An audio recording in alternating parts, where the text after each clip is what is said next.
vivo, a tua fonte eterna, Deus, nós somos gratos pela tua palavra que advém do teu trono, palavra santa e bendita, e convidamos que o teu Santo Espírito nos dê capacidade, humildade, sabedoria, para que tudo aquilo que for falado à luz da tua palavra com simplicidade, venha trazer edificação, avivamento, cura, libertação, milagres e maravilhas. Podeis esperar. Queridos, hoje nós vivemos num tempo em que nós temos que entender as coisas de Deus.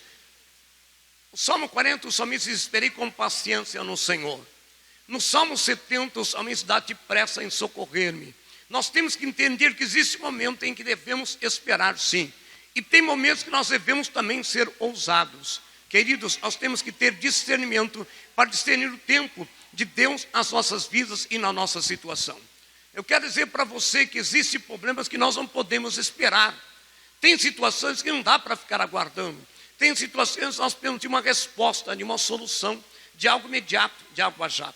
Nós precisamos de resposta. Eu quero dizer assim, queridos, preste bem atenção. O ambiente que Deus te colocou para ser transformado, para cooperar com você, você precisa realmente ter ousadia. Muitas vezes nós nos colocamos na oração, e é o principal, a chave do milagre é a oração. Para mim, a oração é o momento mais crucial de você estar diante de Deus em espírito e adoração e na comunhão, na intimidade. Mas existem momentos que você tem que usar da tua ousadia e determinar. Olha bem, lá em Ezequiel, você sabe muito bem que esse texto se refere à nação de Israel. Quando ele fala dos ossos secos, ele está falando da nação de Israel que estava morta espiritualmente, abatida, aquela coisa toda. Ele fala de um vale de ossos secos. E ele pega o profeta, escuta bem. A palavra de Deus diz no início, eu cortei um pouco por causa do horário. A palavra de Deus que o Espírito tomou o profeta e o levou na beira dos ossos. Não, se você observar bem, o Espírito tomou o profeta e o colocou no meio dos ossos. Ei, Deus te coloca no meio da situação. Debachere mesmo, decovanai. Tem muita gente que fala assim: eu não quero me envolver, eu quero ficar de lado, eu quero ficar distante. Não, quando Deus tem um projeto, Ele te coloca no meio da situação. É no meio do furacão, meu amigo. É no meio, não é do lado, não. É muito bom ficar do lado e só cruzar o braço e ver o que vai acontecer. Mas não é assim, não. As coisas de Deus não é isso. Deus colocou o profeta e o colocou no meio do vale de ossos secos. E ainda faço uma pergunta: o que é que tu vê? Olha que coisa. O que é que tu vê? Senhor, eu vejo um vale de ossos sequíssimos. Olha a palavra que ele coloca, sequíssimos. Há muitos anos, estão sequíssimos, não tem mais nada, restígio nenhum de carne, de nervo, de nada. Estão sequíssimos. Aos olhos do profeta, aquilo ali era uma destruição total. E o Senhor pergunta: tu crê que eles podem reviver? Que pergunta difícil. Que pergunta difícil. É fácil a gente ler esse texto. Eu gosto de ler e ficar imaginando. Eu gosto de me colocar à beira da... Por favor, não. No meio das coisas, na beira da Bíblia. Sentar e falar assim, ó. Eu estou aqui observando, imagina a cena. Eu vendo Ezequiel lá no meio, os ossos, e Deus perguntando. E eu fico imaginando qual seria a reação. Qual seria a minha, a tua resposta? Tu crê que esses ossos podem reviver? Olha que pergunta. Não sei, Senhor. Geralmente seria uma pergunta... Não sei, uma resposta lógica do ser humano, porque a gente sempre gosta de deixar para terceiros, né? Eu não sei, pergunta para João, pergunta para Pedro, pergunta para fulano. Mas olha o profeta, olha o homem de Deus, tu o sabes. Tu o sabes. Então, eu sei, então, profetiza. Querido, o que me chama a atenção nesse texto, quero que você entenda uma coisa, por favor, a oração é a chave do milagre, a chave do poder. Sem oração não tem comunhão, sem comunhão não tem unção, sem unção não tem poder, sem poder não tem autoridade. A oração é a chave de tudo, mas existem momentos em que você tem que usar de autoridade. O Senhor disse: tu crê que esses ossos podem reviver? A pergunta foi difícil. Olha o que o profeta disse: tu o sabes.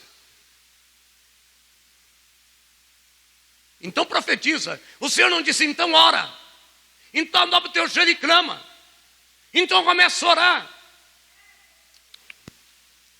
Profetiza, determina, dê uma palavra de autoridade.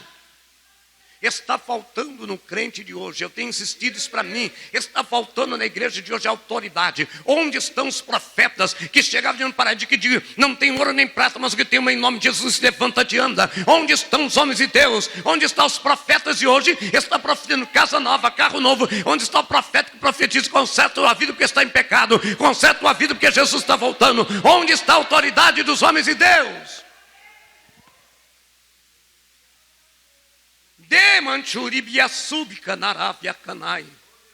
Nós temos uma grande dificuldade.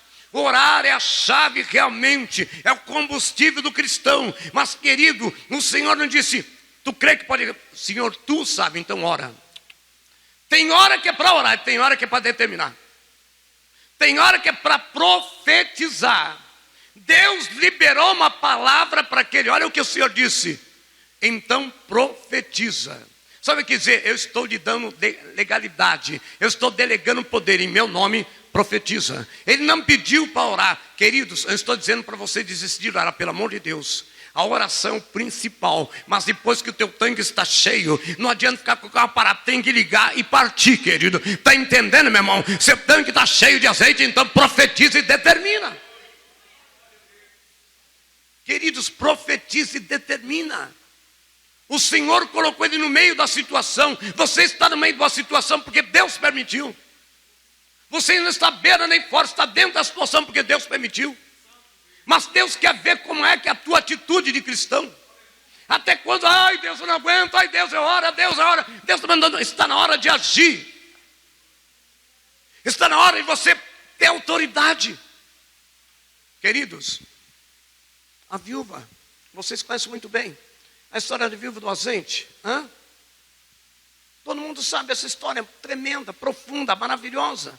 O que é aquela profeta? Escuta bem, queridos. Olha o que a palavra diz, a Bíblia, em 2 Reis, capítulo 4. O marido havia falecido, deixado a mulher ainda com um credor que levaria os seus 2 filhos, porque estava em dívida. Olha a situação. Naquela época a mulher não trabalhava. Além de ser à esquerda diante da sociedade. Era para procriar. E quando não era filho homem, então... filha mulher, imagina a situação. Agora o marido morre e deixa a mulher na mão de credor. Aí já, amados, ela vai ter com o profeta, porque o marido participava na escola do profeta. O credor quer levar os seus 2 filhos. E o que o profeta pergunta para ela? Diz-me o que é que tu tens em casa. Não parece um negócio contraditório? Eu chego no profeta, pastor, olha, o marido morreu, o credor está me cobrando. Não parece uma pergunta, mas o que é que eu tenho em casa? Mas se eu tivesse alguma em casa, eu estava pagando. Se eu tiver alguma coisa, mas olha a pergunta, igreja. Olha a pergunta. O profeta pergunta, o que é que tu tens em casa? Não dá vontade de falar, você não está dizendo, eu não tenho nada. O credor que não tem dinheiro, não tem nada. Mas olha a pergunta, o que é que tu tens em casa? Tem azeite na botija, querido? Tem azeite? Até quando, querido, você vai orar por essa causa e ficar só na oração? Desculpa, até quando você vai ficar pedindo? Deus está demorando. Deus, queridos, existe um tempo da espera. Salmos 40, esperei com paciência. Esse tempo dá-te pressa, Senhor. Tem situações que não dá para esperar.